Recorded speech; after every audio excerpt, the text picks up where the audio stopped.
অবশ্যই প্রত্যাশা করছে এবং সে কারণে কিন্তু টিকিটের দামের ক্ষেত্রেও কিন্তু আমরা কিছুটা দাম কমানোরও একটা প্রচেষ্টা ছিল আমাদের, যেন দর্শকের জন্য আসাটা সহজ হয়।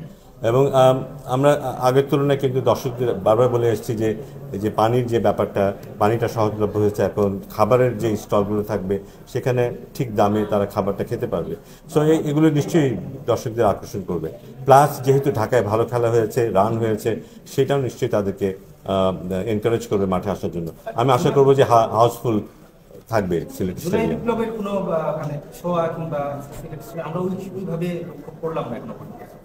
মানে কিছু আছে কিনা বা কোন ধরনের কোনো চমক আছে কিনা বা ওটা না, চমক না, বাট জুলাই বিপ্লবে যারা যারা আত্মত্যাগ করেছে তাদের স্মরণে তো আমরা সবসময় স্মরণ করি তাদের, বাট সেখানে যারা আহত হয়েছে, যারা কন্ট্রিবিউট করেছে, যারা বিশেষ করে আহত হয়েছে তাদের জন্য একটা জোন আছে এখানে।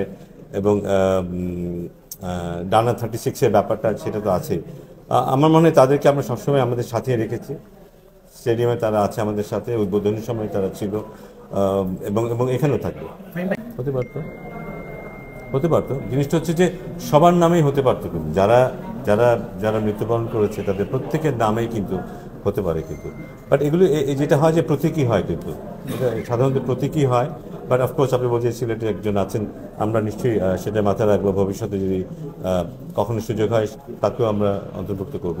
বাট এটা প্রতীকী, কিন্তু যেখানেই হোক এটা প্রতীকী। একজনের মধ্যে দিয়ে কিন্তু আমরা সবাইকেই সেই জায়গাটা দেই কিন্তু। বিপিএল এর এত মানে বড় একটা আয়োজন আপনি একা দেখতেছেন, মানে গভর্নিং কাউন্সিলের সদস্য সচিব, তো সেক্ষেত্রে যে নতুনত্ব আনার একটা চেষ্টা, আপনার ঢাকাতেও মোটামুটি চ্যালেঞ্জটা উঠে গেছে। নতুন কি কি চ্যালেঞ্জ ফেস করছেন আপনি, এই দায়িত্বে আপনার ভূমিকাটা কতটুকু প্রতিবন্ধকতা আসছে? না, আমি একা করছি এই কথা ঠিক না, অনেকেই আছে, সবাই মিলেই কাজ করছে। এবং অনেক বিপিএলে অনেক ভালো কিছু হয়েছে, সেগুলির কৃতিত্ব তাদেরই অবশ্য।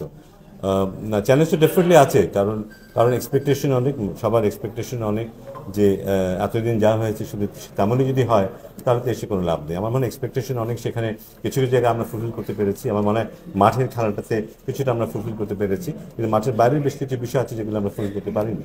এবং বাট বিপিএল শেষ হয়নি, সামনে আরও সুযোগ আছে সেগুলোকে মেন্ট করার।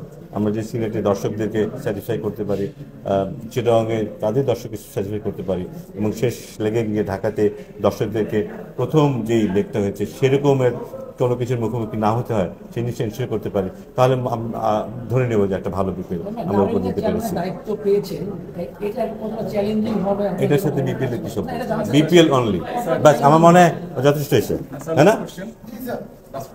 স্যার, যেটা হচ্ছে যে আপনার মানে বিপিএল টিকিট নিয়ে অনেকটা মানে অনিয়ম বিশৃঙ্খলা ছিল ঢাকায়।